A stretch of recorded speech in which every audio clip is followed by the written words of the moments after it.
ভাই এটা আসলে কি মানে বাংলাদেশে বসেও কি আসলে এগুলো পড়া যায় এখন? অনেকে আমার কাছে জানতে চায় যে স্বচ্ছতাটা আসলে কেমন হবে বা আসলে মানে সেফ কিনা বা ট্রাস্টেড কিনা? এটা এমন না যে একটা প্যাকেট করে আপনাকে পাঠা দিব তা কিন্তু না। কারণ অনেকেই অনেক জায়গায় যে অনেক ধরনের হয়রানির শিকার হয়। অর্ধেকে গিয়ে বাচ্চারা করে কি পড়ালেখা আর কন্টিনিউ করতে পারে, কারণ তার অ্যাম্বিশন মতো সে যেতে পারতেছে না। তো এখানে যেহেতু এটা কিছুটা নতুন বা বাংলাদেশে অপেক্ষাকৃত অনেকে এখনো এই ব্যাপারটা জানে না, তো এই পর্যন্ত এখানে আসলে কতগুলো স্টুডেন্ট এখান থেকে বের হয়েছে? আপনি যদি স্পেসিফিকলি কান্ট্রি হিসাব করেন, মালয়েশিয়াতে আমি 100% বলতে পারবো তার কাছে টাইমটা লস হচ্ছে না, দ্বিতীয়বার সে দেওয়ার সুযোগটা পাচ্ছে।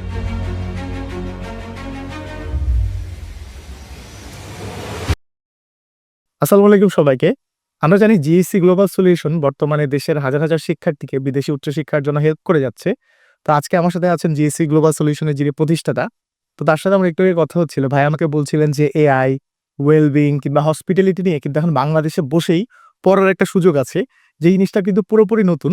ভাই এটা আসলে কি? মানে বাংলাদেশে বসেও কি আসলে এগুলো পড়া যায় এখন? অবশ্যই এটা একটা শিক্ষা board, LRN learning resource network, যেটা UK education qualifications which is অকফুল অ্যাক্রেডিটেড। আপনারা জানেন আমাদের দেশে টোটাল 4টা শিক্ষা বোর্ড কাজ করে ব্রিটিশ কারিকুলাম, ক্যামব্রিজ কারিকুলামের মতো সিমিলার একটা কারিকুলাম হচ্ছে লার্নিং রিসোর্স নেটওয়ার্ক, যেটা 57 কান্ট্রিতে রানিং। তো বাংলাদেশে 2022 থেকে এরা রান করছে, এবং এক্ষেত্রে বাংলাদেশে অন্য আদার বোর্ডে যে প্রোগ্রামগুলো নেই সেক্ষেত্রে ধরেন artificial intelligence, wellbeing, hospitality management, এই প্রোগ্রামগুলা ওরা ক্লাস 8 থেকে শুরু করছে। সো একটা স্টুডেন্ট ও লেভেলে যদি তার চয়েস থাকে যে আমি বড় হয়ে এই সেক্টরে আমার ক্যারিয়ার গঠন করব, in that case say class 8 থেকে 9 থেকে ও লেভেল, এ লেভেল এভাবে সে কন্টিনিউ করতে পারবে। তাহলে হবে কি তার ক্যারিয়ার কনসেপ্টটা খুব আর্লি সে স্টার্ট করতে হবে। যেমন সে যদি ব্যাচেলর পড়তেছে আর্টিফিশিয়াল ইন্টেলিজেন্সে, তখন সে যখন এ লেভেল ও লেভেলে তার এই নলেজটা হবে, তখন সে প্র্যাকটিক্যাল নলেজটাও তার অনেক বেশি গেদার হবে, যেহেতু ডে বাই ডে এই সেক্টরটা অনেক বড় হচ্ছে ওয়ার্ল্ডে। কিন্তু ভাই অনেকের তো কনফিউশন থাকে যে আমি ঘরে বসে বা বাংলাদেশে বসে কেন পড়বো? বা আমার ডিগ্রিতে কি আলাদা করে লেখা থাকবে যে আমি হোম থেকে বা এটা তো অনলাইনে বেসিক্যালি আপনি ঘরে বসে না, এটা আপনি ধরেন এ লেভেল ও লেভেল যে কোনো স্কুলেই পড়বেন, এটা কোনো প্রতিষ্ঠান বা অনলাইন প্রোগ্রাম না। ও লেভেলে আপনি যেমন ম্যাথমেটিক্স পড়তেছেন, ম্যাথমেটিক্সের সাথে সাথে আপনি আরেকটা সাবজেক্ট নিলেন, আপনার চুজেবল সাবজেক্ট আর্টিফিশিয়াল ইন্টেলিজেন্স। আপনি যদি মনে করেন যে আমি সোশ্যাল সায়েন্স নিলাম না, ইন দ্যাট কেস আমি এটা যে ওয়েলবিং নিলাম বা হসপিটালিটি নিলাম। এইভাবে এটা হচ্ছে জেনারেল আপনার রেগুলার একাডেমিটির সাথে ইনভলভ। আপনার অনলাইন বা এইটাতে যাবে যখন অনেক স্টুডেন্ট আমাদের দেশে ও লেভেলের পরে এ লেভেলে গিয়ে ফেল করতেছে, রেজাল্ট খারাপ করতেছে, তখন তাদের জন্য আর্টিফিশিয়াল ইন্টেলিজেন্স বলেন, আমাদের নর্মালি কিন্তু এ লেভেলের জন্য 2টা সাবজেক্ট ম্যান্ডেটরি, বা অনেক কান্ট্রিতে অনেক ইউনিভার্সিটি 3টা সাবজেক্ট চায়। তখন আপনি চুজ করতে পারেন আমি এই 3টা থেকে যে কোনো একটা, বা সাথে সাথে একটা মেজর ম্যাথমেটিক্স রাখলেন। তো এইভাবে সেম আমরা জেনারেল একাডেমিকটা 12 ইয়ার্স পর্যন্ত আমি এই অপশনটা রাখতে পারি। একই সাথে যারা ও লেভেলে পড়ে এ লেভেল না করে ফাউন্ডেশন করতে পারে। ফাউন্ডেশনের ক্ষেত্রে তাদের কাছে অপশন আছে আর্টিফিশিয়াল ইন্টেলিজেন্স সাথে আরেকটা ম্যাথমেটিক্স। তবে একটা গুড নিউজ হচ্ছে এলআরএন এর যে ইউনিভার্সিটি ফাউন্ডেশন যে প্রোগ্রামগুলা মোস্টলি হচ্ছে অ্যাসাইনমেন্ট বেসড। তাহলে তার পড়ালেখার এক্সাম বেস এই প্যারাটা থেকে তার মুক্তি পাবে, এবং খুব ইজিলি সে পড়ালেখাটা লং টার্ম রিসার্চ বেসে চলে গেল নিজ থেকেই। আমাদের আসলে রিসার্চের করার এক অপরচুনিটিসটা বাংলাদেশে প্রেক্ষাপটে অনেক কম। তো আমরা বাচ্চাদেরকে একটু ইনভলভমেন্ট করতে চাচ্ছি যেন তারা প্র্যাকটিক্যালি তাদের একাডেমিক নলেজের সাথে প্র্যাকটিক্যাল লাইফের সাথে যেন ম্যাচ করে। ভাই এখানে সেকেন্ড কনফিউশন যেটা থাকে যে অনেকে জানতে চায় যে আসলে খরচটা কেমন হবে বা এটা কি খুব ব্যয়বহুল কিনা? ওকে, এখানে আমরা বাকি আদার যে বোর্ডগুলো আছে তাদের সাথে কম্পেয়ার করলে আমাদের যে রেজিস্ট্রেশন ফিসটা অন্য বোর্ডের সেই 25% থেকে 30% পর্যন্ত কম। কিছু কিছু সাবজেক্টের 35 পর্যন্ত কম। তো সেদিক দিয়ে চিন্তা করলে আপনি এটা একটা ভালো অপরচুনিটিস আমাদের বাংলাদেশি স্টুডেন্টদের জন্য। এবং আমরা আরো একটা কথা বলতে চাই, রিসেন্টলি আমরা নতুন আরো একটা সাবজেক্ট ইন্ট্রোডাকশন করার জন্য চিন্তা করছি, যেটা হচ্ছে ফিনটেক, যেটা আমাদের day by day or economically আমাদের অর্থনীতিগুলা ক্যাশলেস হয়ে যাচ্ছে ই ওয়ালেট সিস্টেমে। ইন দ্যাট কেস আমাদের এই সেক্টরে অনেক বেশি শিক্ষাবিদ তৈরি হওয়া উচিত আমি মনে করি। সেজন্য আমরা নিজ থেকে বাচ্চাদেরকে এই লেভেলের করে তৈরি করার জন্য চিন্তা করতেছি। ভাই তার মানে যারা আপ টু দ্য মার্ক বা গ্লোবাল মার্কেট এখন টিকে থাকতে চায়, আপ টু দ্য মার্ক যে সাবজেক্ট গুলো আছে তারা যেগুলো পড়তে চায় সেগুলোই সবগুলো আপনারা জি, শিখাচ্ছেন। মেইনলি আমরা নেক্সট 20 ইয়ার্স 50 ইয়ার্স পর্যন্ত মার্কেটে কোন বিজনেস কোন একটা ট্রেন্ড করবে মার্কেট, সেটার উপর বেস করে মার্কেট রিসার্চ করে আমরা বাচ্চাদের ওই সাবজেক্টগুলো ক্রিয়েট করছি। আচ্ছা এছাড়াও আপনারা তো অনেকদিন ধরে জিএসসি গ্লোবাল সলিউশন নিয়ে কাজ করছেন। তো এই যে আমার কাছে যখনই প্রশ্ন হয় বা যেহেতু আমি আপনাদেরকে নিয়ে ভিডিও বানিয়েছি, অনেকে আমার কাছে জানতে চায় যে স্বচ্ছতাটা আসলে কেমন হবে বা আসলে মানে সেফ কিনা বা ট্রাস্টেড কিনা? কারণ অনেকেই অনেক জায়গায় যে অনেক ধরনের হয়রানির শিকার হয়। তো সেই ক্ষেত্রে আপনারা কেমন বা ওকে। কিভাবে আলাদা? কিভাবে মানুষ আসলে আপনি আসলে একটা স্টুডেন্ট যখন তার স্বপ্ন বুনে ছোটকাল থেকে তার স্বপ্ন থাকে বিদেশে গিয়ে পড়ালেখা করবে। এক্ষেত্রে আমরা যখন 12 ক্লাস শেষ করি আমাদের বাবা-মার একটা প্ল্যান থাকে যে আমার বাচ্চাকে এই দেশে পড়াবো বা ওই দেশে পড়াবো। আমরা একটা মিস্টেক করি গার্ডিয়ানরা সবসময়। আমরা কান্ট্রি চুজ করি অথবা যে কোনো একটা সাবজেক্ট চুজ করি না বাচ্চাদেরকে। আপনি ধরেন আমার বাচ্চাটাকে চিন্তা করবেন সে একজন ডাক্তার হবে। তার একটা স্বপ্ন থাকে যে আমার ঢাকা ইউনিভার্সিটি টিকাতে হবে আমার বাচ্চাকে। তো ঢাকা ইউনিভার্সিটিতে টিকানোর মূল কিন্তু আপনার মেইন অ্যাম্বিশন থেকে আপনি কিন্তু পড়ে গেছেন। কারণ আপনার টার্গেট ছিল এমবিবিএস হওয়া। আপনি যখন ঢাকা ইউনিভার্সিটির টার্গেট নিলেন যে বাচ্চাকে পড়াবেন, পলিটিক্যাল সায়েন্স সে অ্যাডমিশনটা পেয়ে গেল। তাহলে পলিটিক্যাল সায়েন্সের সাথে তার যে ছোটকালের স্বপ্ন যেটা ছিল টোটালি ডিফারেন্ট হয়ে গেল। কারণ আপনার টার্গেট ছিল হচ্ছে এমবিবিএস হওয়া, ওইটা হতে পারেন নাই। দ্বিতীয় বিষয় আপনি কোনো ইঞ্জিনিয়ারিং বা আরেকটা সাবজেক্ট চয়েস হওয়ার চান্স ছিল, সেটা পান নাই। এই ইউনিভার্সিটি চয়েস করতে গিয়ে আপনি যেকোনো সাবজেক্টে বাচ্চাকে পড়াইতে দিয়ে দিলেন। তাহলে তার অ্যাম্বিশন ওই জায়গায় একটা প্রবলেম হয়ে গেল। অর্ধেকে গিয়ে বাচ্চারা করে কি পড়ালেখা আর কন্টিনিউ করতে পারে। কারণ তার অ্যাম্বিশন মতে সে যেতে পারতেছে না। তাকে ঢাকা ইউনিভার্সিটি চুজ করে দিয়েছেন শুধু। কিন্তু তার অ্যাম্বিশন মতে আপনি পড়ার সুযোগ দেন নাই। যে কারণে এই বাচ্চাগুলা ইন ফিউচারে অর্ধেকে গিয়ে পড়ালেখা থেকে গ্যাপ হয়ে যাচ্ছে। আমরা যেটা প্র্যাকটিক্যালি অনেক স্টুডেন্ট দেখতেছি। ধরেন আমাদের দেশে প্রায় 47,000 মতো ইঞ্জিনিয়ারিং সাবজেক্টের সিট আছে ফুল বাংলাদেশে। আমাদের প্রতি বছর 13 থেকে 14 লক্ষ স্টুডেন্ট বের হচ্ছে। তো এখান থেকে হয়তো 30% স্টুডেন্ট 12 ক্লাস থেকে ঝরে যাচ্ছে। বাকিগুলো যারা টার্গেট তারা একেকটা সিটের জন্য অলমোস্ট 200-300 সিট ক্যান্ডিডেট। তো এত অপরচুনিটিস আমাদের হাই পপুলেশন দেশে তো দেওয়ার সুযোগ নেই আসলে। তো সেক্ষেত্রে আমি আমাদের স্টুডেন্টদেরকে বলতে পারি একটা বিষয়, আপনাদের অলওয়েজ কোনো কান্ট্রি, কোনো ইউনিভার্সিটি চুজ করবেন না। আপনি কি পড়তে যেতে চান সেটা আগে টার্গেট ঠিক করবেন। হ্যাঁ, বলেন যে আমি আমার কম্পিউটার সায়েন্স পড়তে চাই। তাহলে আমার বাজেট তো ভাই এত টাকা নাই। আমি কোথা থেকে খরচ করব? তো আপনি জানেন বাংলাদেশে প্রাইভেট ইউনিভার্সিটিগুলোরও একটা ফিস স্ট্রাকচার আছে। 25 লাখ থেকে অ্যাপ্রক্সিমেটলি 2-3 লাখ পর্যন্ত ভেরিয়ার করে ডিফারেন্ট ইউনিভার্সিটি, ডিফারেন্ট ফি স্ট্রাকচারস। তাহলে আমি সবচেয়ে লোয়েস্টটা নিলাম 2-3 লাখসের ভিতর। কি টার্গেট? আমার সিভিল ইঞ্জিনিয়ারিং হব। 2-3 লাখসে আদৌ কোথাও 3 লাখসে আমি বাংলাদেশে হয় কিনা জানি না। বাট আমাদের কাছে সেই অপশনটা আছে। কোথায়?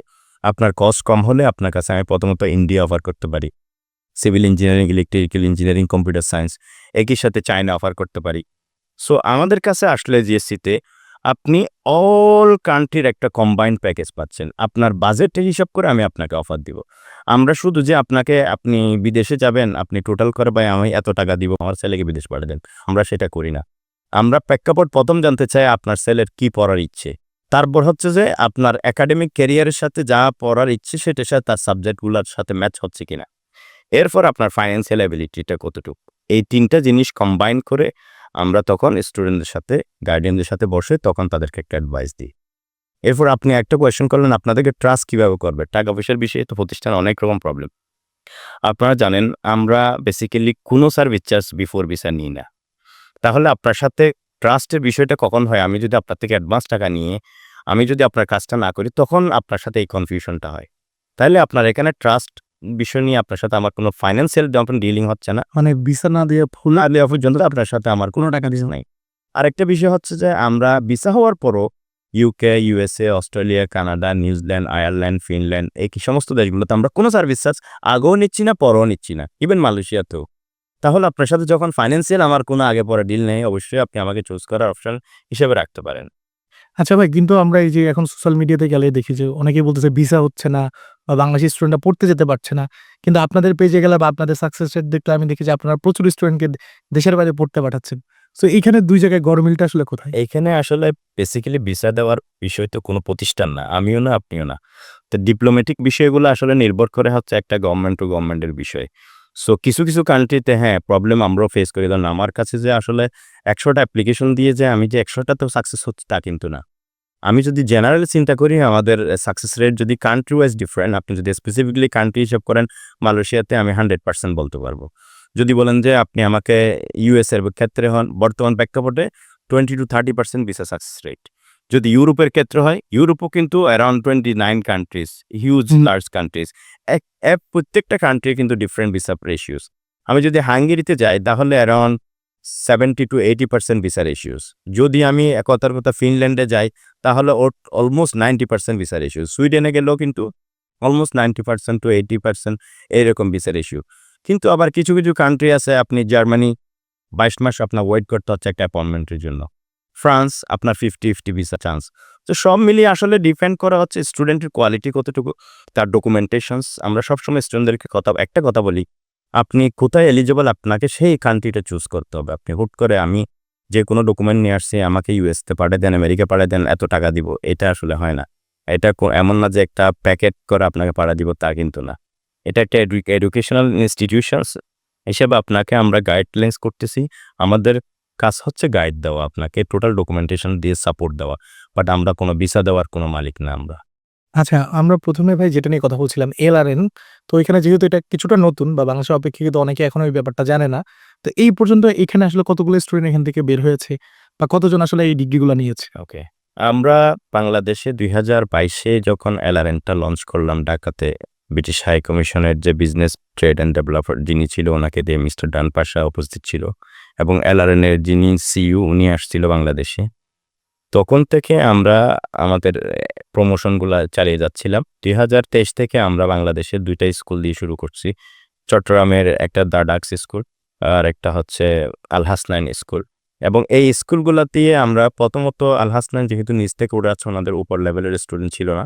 তো আমরা ডাকস স্কুলেরে আমাদের অলমোস্ট এই পর্যন্ত 100+ স্টুডেন্ট পাস করছে ইন্টারন্যাশনাল জিসিএসই এবং এ লেভেলে। তো এরপরে গত বছর আমরা কিন্তু ঢাকাতে আরেকটা কোচআপ ইন্টারন্যাশনাল স্কুল, ওনাদের এ পর্যন্ত 50+ স্টুডেন্ট অলরেডি কমপ্লিট করছে আইজিএসই এবং এ-লেভেল থেকে। তো আমরা ডে বাই ডে গ্র্যাজুয়ালি আসলে অনেক ভালো ইনক্রিজ করতেছি। এলআরএনের একটা সুবিধা হচ্ছে আপনার নতুন অনেকগুলো সাবজেক্ট আছে যেগুলো অন্য কারোর কাছে নাই। যেমন এরপর রেজিস্ট্রেশন ফিস অন্যদের চেয়ে আমাদের কম।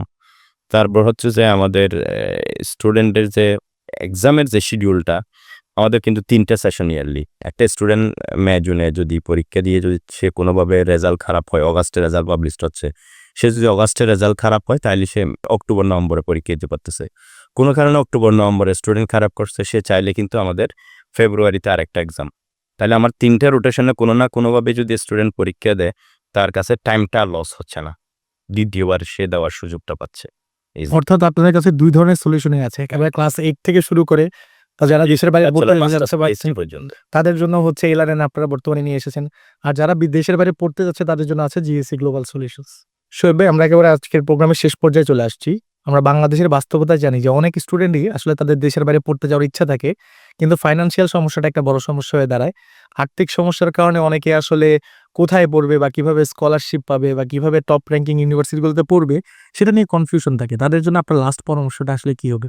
আমরা প্রথমত আমাদের স্টুডেন্টদেরকে কয়েকটা বিষয়ে গাইডলাইন্স দিতে পারি। আমরা যখন কোথাও অ্যাপ্লিকেশন করার চিন্তা করব, প্রথমত আমাকে কি পড়বো সেটা আমি আগেও বলছি, আপনাকে চুজ করতে হবে। চুজ করার পাশাপাশি আমাকে দেখতে হবে যে আমার একাডেমিক রেজাল্টটা কেমন, আমার আইএলটিএস স্কোরটা কেমন। তো আমি প্রথম তো স্টুডেন্টকে বলব যে আপনি যখন স্কলারশিপের জন্য যাবেন, অবশ্যই আপনাকে কেন স্কলারশিপ দিবে? স্কলারশিপ দেওয়ার জন্য আপনার এক্সট্রা অর্ডিনারি রেজাল্ট করতে হবে। আবার অনেক স্টুডেন্ট আমাদের কাছে আসে যে সে একাডেমিক রেজাল্ট পর হয়তো তার ইংলিশ প্রফিসিয়েন্সি আইএলটিএস এ সে ভালো করছে। কিন্তু আসলে আমাদের মাথায় রাখতে হবে স্কলারশিপ পাওয়ার জন্য প্রথম শর্ত হচ্ছে আপনার একাডেমিক রেজাল্টটা খুব ভালো করতে হবে। ওইটার পাশে বাকিটা হচ্ছে সাপোর্টিং পয়েন্ট। সেজন্য একাডেমিক রেজাল্ট আপনার 80% এর উপরে হতে হবে যদি স্কলারশিপ পেতে চান, এবং আইএলটিএস এর স্কোর ডেফিনিটলি আপনার ভালো লাগবে ওইটার পাশাপাশি। একটার সাথে একটা কানেক্টেড। বাট আপনার মেইন যদি একাডেমিক রেজাল্ট ভালো না হয় কিন্তু আপনি স্কলারশিপ পাচ্ছেন না। তৃতীয়ত যে জিনিসটা হয়, আমরা বাইরে যে ইউনিভার্সিটিগুলোতে অ্যাপ্লিকেশন করি, প্রত্যেকটা ইউনিভার্সিটির কিন্তু নির্দিষ্ট কিছু অ্যাডমিশন রিকোয়ারমেন্টস আছে। এরপরে একই সাথে অনেক ইউনিভার্সিটি একই সাথে অ্যাডমিশনের সাথে সাথে স্কলারশিপটা একসাথে থাকে, অনেকটা ইন্ডিভিজুয়ালি অ্যাপ্লিকেশন করতে হয়। তো মোস্ট অফ দ্য কান্ট্রিতে ইউনিভার্সিটি স্কলারশিপ পাশাপাশি কিন্তু অনেকগুলো আউটসাইড বিভিন্ন ফাউন্ডেশন থেকে স্কলারশিপ পাওয়া যায়। ওইগুলো আমাদেরকে অ্যাপ্লিকেশন করতে হবে। আপনি ইউনিভার্সিটি অ্যাপ্লিকেশনের পাশাপাশি এটা করবেন। সবচেয়ে বড় যে জিনিসটা আমাদের প্রয়োজন, একটা পারপাস অফ স্টেটমেন্ট লেখা। এটা আপনার জীবনের সবচেয়ে বড় ইম্পর্টেন্ট কাজ। আপনি যত সুন্দর করে আপনি পারপাস অফ স্টেটমেন্টটা লিখতে পারবেন, আপনার ইউনিভার্সিটি যখন সাবমিট করবেন, আপনার অ্যাডমিশন অফিসার যদি আপনাকে কনভিন্স করতে পারেন, ডেফিনেটলি আপনি স্কলারশিপটা পাবেন। কারণ এটার পিছনে আমি প্রত্যেকটা স্টুডেন্ট করব মিনিমাম ২-৩ মাস সময় দিবেন এই লেখাটা লেখার জন্য। তাহলে হবে কি আপনি একটা বিভিন্ন জনকে দেখাতে পারবেন। লাস্ট মোমেন্টে এসে তাড়াহুড়া করবেন না। আপনাদের একাডেমিক ডকুমেন্টসগুলো আগে থেকে প্রিপেয়ার করে রাখবেন। কথার কথা আপনার রেজাল্ট পাবলিশ হচ্ছে অগাস্টে, আপনি মে, জুনে বা পরীক্ষা দিছেন একাডেমিক। আপনার কিন্তু ইউনিভার্সিটি অ্যাডমিশন এর রেজাল্ট পাচ্ছেন অগাস্টে। তাহলে এই সময়টা গ্যাপ যে সময়টা হচ্ছে সেই সময়ের ভিতর আপনি আপনার all documents, purpose of statement, ইউনিভার্সিটিগুলো চুজ করে সবকিছু আপনারা রেডি করবেন। শুধু এজেন্সির উপরও নির্ভর করবেন না। আপনারা নিজেরা লিখবেন। আপনি যদি ইংলিশে ভালো লিখতে না পারেন, আপনি বাংলায় লিখেন প্রথমে। যে জিনিসটা আপনি ইংলিশে পাচ্ছেন না সেটা ফুল বাংলায় লিখে নিজের ভাষায় লিখে সেটাকে আপনি আস্তে আস্তে ট্রান্সলেট করেন।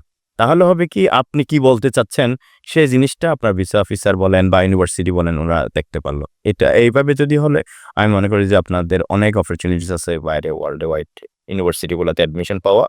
সো আমার মনে হয় যে 2টা পেজে যোগাযোগ করলে সবাই আসলে সব ধরনের সলিউশন পেয়ে যাবে।